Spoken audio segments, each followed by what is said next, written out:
Since its founding, the Byzantine Empire was a historic center of wealth, culture, and military power. Under Basil II, the territorial recovery of the empire reached its furthest extent in 1025. The empire's frontiers stretched east to Iran and Bulgaria, and much of southern Italy was under Byzantine rule. But relations with the empire's Islamic neighbors were no more quarrelsome than relations with Slavs and Western Christians. The Islamic world, however, also experienced great success since its foundation in the 7th century, with major changes to come. The first waves of Turkic migration into the Middle East enmeshed Arab and Turkic history from the 9th century. The status quo in Western Asia was challenged by later waves of Turkish migration, particularly the arrival of the Seljuk Turks in the 10th century. In the following 2 decades, the Seljuks would conquer Iran, Iraq, and the Near East. The Seljuks and their followers were Sunni Muslims, which led to conflict in Palestine and Syria with the Shi'ite Fatimid Caliphate. The Byzantine Emperor Romanos IV would attempt to suppress the Seljuks' sporadic raiding, but was defeated at the Battle of Manzikert in 1071. The result of this disastrous defeat was the loss of the Eastern Roman Empire's Anatolian heartland, which would grow to be root causes of the First Crusade, as key cities such as Nicaea and Antioch were lost in 1081 and 1086, cities that were especially famous in the West due to their historical significance and would later also be targets of reconquest by Crusader armies. From 1092, the status quo in the Middle East disintegrated following the death of the vizier and effective ruler of the Seljuk Empire. This was closely followed by the deaths of the Seljuk Sultan Malik Shasha and the Fatimid Caliphate al-Mustansir. Wrecked by confusion and division, the Islamic world disregarded the world beyond, so that when the First Crusade arrived, it came as a surprise. Malik Shasha was succeeded on the Anatolian Sultanate of Rum by Khalija Arslan, and in Syria by his brother Tutush I, who started a civil war to become Sultan himself. When Tutush was killed in 1095, his sons inherited Aleppo and Damascus, further dividing Syria amongst rival heirs. Egypt and much of Palestine were controlled by the Fatimids, where the Fatimids lost Jerusalem to the Seljuks in 1073, but succeeded in recapturing the city in 1098, just before the arrival of the Crusaders. Byzantine Emperor Alexios I, worried about the advances of the Seljuks in the aftermath of the Battle of Manzikert in 1071, Alexios would send envoys to the council in March 1095 to ask Pope Urban II for aid against the invading Turkish armies. Urban responded favorably, perhaps hoping to heal the great divide of the 40 years earlier and reunite the Eastern and Western Christian churches. In July 1095, Urban turned to his homeland of France to recruit men for the expedition. Pope Urban II would hold both the Council of Piacenza and the subsequent Council of Clermont, where in November he would speak to a large audience of French nobles and clergy. The great French nobles and their trained armies of knights were not the first to undertake the journey towards Jerusalem. Urban had planned the departure of the First Crusade for the 15th of August of 1096, but months before this, a number of unexpected armies of peasants and petty nobles set off for Jerusalem on their own, led by a charismatic priest called Peter the Hermit. It is commonly believed that Peter's followers consisted of an entirely massive group of untrained and illiterate peasants, but there were also many knights among the peasants, including Walter Avorio, who was a lieutenant to Peter and led a separate army. At Nice, the Byzantine emperor tried to supply them, but Peter had little control over his followers, and Byzantine troops were needed to quell their attacks. Peter arrived at Constantinople in August, where his army joined the one led by Walter, which had already arrived. Peter's and Walter's unruly mob began to pillage outside the city in search of supplies and food, prompting Alexios to hurriedly ferry the gathering across the Bosporus 1 week later. After crossing into Asia Minor, the Crusaders split up and began to pillage the countryside.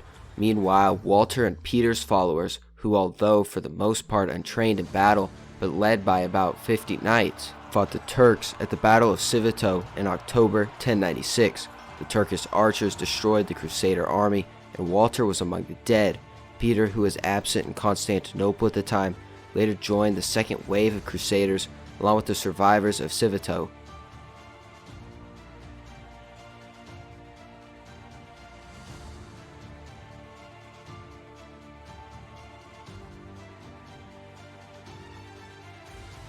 The four main Crusader armies left Europe around the appointed time in August 1096. They took different routes to Constantinople, some through Eastern Europe and the Balkans, some crossing the Adriatic Sea, with estimates as to the size of the Crusader army being 70,000 to 80,000 on the number who left Western Europe. Estimates from the numbers of knights range from 7,000 to 10,000, 35 to 50,000 foot soldiers, and including non-combatants, a total of 60 to 100,000.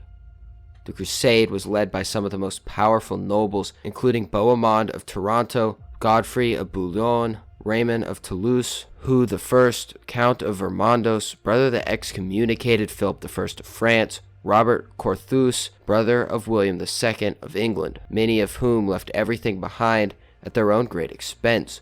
They gathered outside the Romanero walls between November 1096 and April 1097. In return for food and supplies, Alexios requested that the leaders swear fealty to him and promised to return to the Byzantine Empire any lands recovered from the Turks. After the Crusader armies had crossed over into Asia Minor during the first half of 1097, the first objective of their campaign was Nicaea, a city once under Byzantine rule, which had now become the capital of the Seljuk Sultanate of Rum under Kilig Arslan. Though in 1097, Arslan was away campaigning in central Anatolia. Subsequently, upon the Crusaders' arrival, the city would fall under a lengthy siege. The Turkish garrison finally surrendered on June 18th. At the end of June, the Crusaders would resume their march through Anatolia. They were accompanied by some Byzantine troops under Tychios and still harbored the hope that Alexios would send a full Byzantine army after them.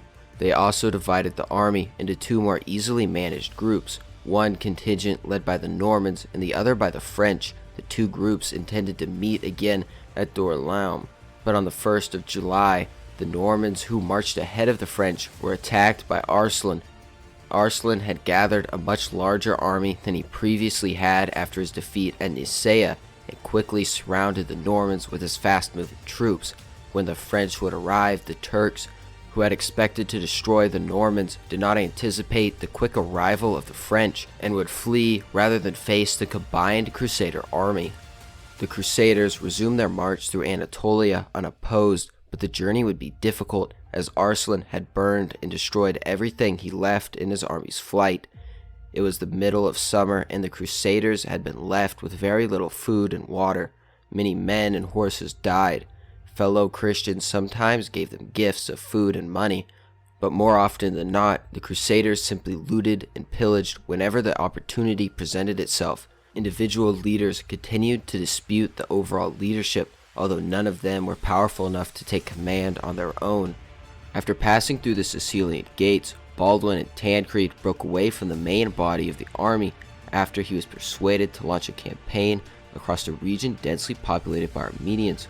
The Armenians welcomed Baldwin, and on March 9th, he would be welcomed into Edessa, where he would assume the title Count of Edessa. The Crusader army, without Baldwin and Tancred, had marched on to Antioch, and the siege began on October 20th of 1097. By January, the attritional 8-month siege led to hundreds or possibly thousands of Crusaders dying of starvation. Foraging systems eased the situation, as did supplies from Sicilia and Edessa. After these failures, Kerboa raised a coalition from southern Syria, northern Iraq, and Anatolia with the ambition of stopping the Crusader armies.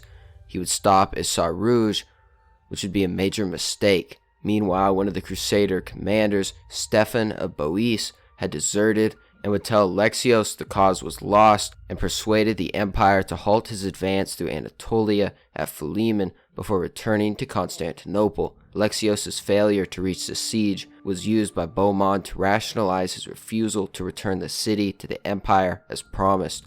Bohemond and a small party entered the city on June 2nd and managed to open a gate, at which point horns were sounded and the Crusaders entered. In the sack, they killed most of the Muslim inhabitants and many Christian Greeks, Syrians, and Armenians in the confusion. June 4th, the vanguard of Kerboa's 40,000-strong army arrived, surrounding the Franks. Morale inside the city was low, and defeat looked imminent. On June 24th, the Franks sought terms for surrender that were refused. 4 days later, on June 28th, at dawn, The Franks marched out of the city in 4 battle groups to engage the enemy. Unable to overrun a bedraggled force they outnumbered 2 to 1, Muslims attacking the bridge gate fled through the advancing main body of the Muslim army. With very few casualties, the Muslim army broke and fled the battle. With Alexios in Constantinople and what looked like a massive betrayal, the leaders at Antioch, most notably Bohemond, argued that Alexios had deserted the crusade and thus invalidated all of their oaths to him. While Bohemond asserted his claim to Antioch, not everyone agreed, so the crusade would be delayed for the rest of the year, while the nobles argued among themselves. Meanwhile, a plague broke out, killing many among the army. There was now even fewer horses than before, and worse, the Muslim peasants in the area were refusing to supply the Crusaders with food. At the same time, the minor knights and soldiers had become increasingly restless and threatened to continue to Jerusalem without their squabbling leaders. Finally, at the beginning of 1099, the march restarted, leaving Bohemond behind as the first prince of Antioch. Proceeding down the Mediterranean coast, the Crusaders encountered little resistance as local leaders preferred to make peace with them and furnish them with supplies rather than fight. The Fatimids had recaptured Jerusalem from the Seljuks the year before and attempted to make a deal with the Crusaders on the condition that the Crusaders did not advance into their domains, but this was rejected. The Fatimid governor of Jerusalem was well aware of the Crusaders' intentions. Therefore, he expelled all of Jerusalem's Christian inhabitants. He also poisoned most of the wells in the area. On June 7th, the Crusaders would reach Jerusalem. The Crusaders' arrival at Jerusalem revealed an arid countryside, lacking water or food supplies. Here, there was no prospect of relief, even as they feared an imminent attack by the local Fatimid rulers. There was no hope of trying to blockade the city, as they had in Antioch. They resolved to take the city by assault. They might have been left with little choice, as by the time the Crusader army reached Jerusalem, it had been estimated that only about 12,000 men, including 1,500 cavalry, remained. While Godfrey and Tancred made camp to the north of the city, Raymond made his to the south. On June 13th, 1099, the Crusaders would begin their first assault, but would ultimately be repulsed. After the failure of the initial assault, a meeting between the various leaders was organized, in which it was agreed upon that a more concentrated attack would be required in the future. On June 17th, a party of Genoese mariners arrived at Haifa and provided the Crusaders with skilled engineers, perhaps more crucially, supplies of timber stripped from their ships to build siege engines. News arrived shortly after that a Fatimid relief army had set off from Egypt, giving the Crusaders a very strong incentive to make another assault on the city. The final assault on Jerusalem began on July 13th. Raymond's troops attacked the south gate, while the other contingents attacked the northern wall. Initially, the Provencals on the south gate made little headway, but the contingents on the north wall fared better, with a slow but steady attrition of the defenses. On July 15th, a final push was launched at both ends of the city, and eventually the upper rampart of the northern wall was captured. In the ensuing panic, the defenders abandoned the walls of the city at both ends, allowing the Crusaders to finally enter. After the successful assault on the north wall, the defenders fled to the Temple Mount, pursued by Tancred and his men. Arriving before the defenders could secure the area, Tancred's men assaulted the predicament, killing many of the defenders, with the remaining surrendering at the Al-Aqsa Mosque. The killing continued for the rest of the day. Muslims were indiscriminately killed, and the Jews who had taken refuge in their synagogue died when it was burnt down by the Crusaders. The eastern Christian population of the city had been expelled for the siege by the governor, and thus escaped the massacre. Second, a council would be held to establish governance for Jerusalem. Raymond of Toulouse would refuse the crown. It may have been an attempt to persuade others to reject the title, but Godfrey would accept the position, creating the new kingdom of Jerusalem. In August 1099, Fatimid vizier Shashasha landed a force of 20,000 North Africans near Jerusalem. Godfrey and Raymond marched out to meet this force on August 9th, a force of only around 120,000 knights and 9,000 foot soldiers. Outnumbered 2 to 1, the Franks launched a surprise attack at dawn and routed the overconfident and unprepared Muslim force. The majority of Crusaders now considered their pilgrimage complete and returned home. Only 300 knights and 2,000 infantry remained to defend Palestine. The Crusade would lead to the creation of 4 Crusader states: the Kingdom of Jerusalem, the Count of Tripoli, and the Principality of Antioch and Count of Edessa. The Crusade would shake the Middle East, but was only the beginning of many wars to come between the Christian and Muslim worlds. Thank you for watching our video on the First Crusade. If you enjoyed, please consider subscribing, and as always, thank you for watching The Knowledge Show.